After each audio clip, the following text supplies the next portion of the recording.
Good afternoon to all of you student, my self Ashish Shukla. मैं आप सबको कक्षा 8 हिंदी अभी केवल हम पद्य खंड पढ़ा रहे हैं। तो आइए पद्य के पूरे पद कविता वाले सभी देख लेते हैं, फिर आपको गद्य वाले पूरा पढ़ाया जाएगा। तो लेसन 6 में आइए देखते हैं। कक्षा 6 में क्या है? कक्षा 8 विषय हिंदी, पाठ 6 भक्ति के पद। इसके रचयिता कौन है? सूरदास। यानी इसके कवि कौन है, लिखने वाले कौन है? सूरदास। तो आइए इनके पद का बहुत ही इनका भगवान के प्रति अनन्य एवं अटूट प्रेम है और इसी प्रेम का वर्णन इस कविता में किया गया है। तो आइए देखते हैं कि इन्होंने अपनी कविता में किस प्रकार से अपने प्रेम को भगवान के प्रति प्रदर्शित किया है। तो देखते हैं क्या लिखते हैं ये।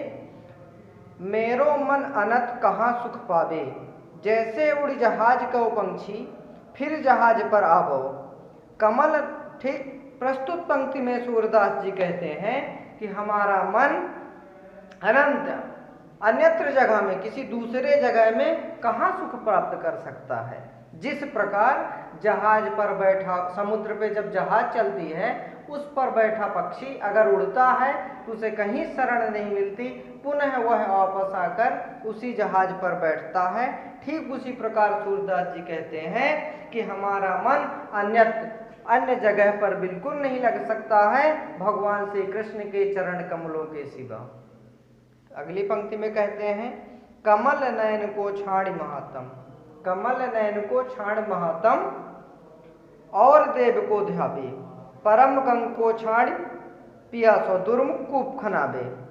प्रस्तुत पंक्ति में सूरदास जी कहते हैं कि ऐसे भगवान जिनके नयन कमल के समान है, महिमा महान भगवान को छोड़कर अगर हम किसी और को और देवता का ध्यान करते हैं तो हमारी भक्ति किस तरह होती है। जिस प्रकार पवित्र पावनी गंगा के किनारे व्यक्ति खड़ा होकर और वहां कुआं खोदने की बात करता है और उस कुएं के पानी पीने की बात करता है, उससे कोई मूर्ख नहीं हो सकता है।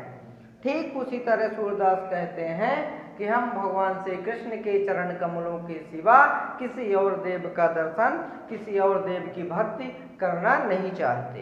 कहते हैं, जिह मधुकर अंबुज रस चाखो, क्यों करील फल भावे, सूरदास प्रभु कामधेनु तज, छेरी कौन दुहावे। प्रस्तुत पंक्ति में सूरदास जी कहते हैं कि हे ईश्वर, जो व्यक्ति जिस प्रकार भौरा अगर अच्छे अच्छे फूलों का रस अच्छे फूलों के रस का पान किया है, वह करील कड़वे फल कहाँ खा सकता है। जो व्यक्ति निरंतर स्वादिष्ट भोजन, स्वादिष्ट फल ग्रहण करेगा, वह करेल कड़वा भोजन कभी ग्रहण नहीं कर सकता है। इसी प्रकार सूरदास जी कहते हैं कि सूरदास कहते हैं कि कामधेनु जैसी गाय को छोड़कर छेरी दुहाने कौन जाएगा। हे ईश्वर, मैं आपके चरण कमलों को छोड़कर कहीं दूसरी जगह नहीं जा सकते हैं, आपके चरण कमलों को छोड़कर।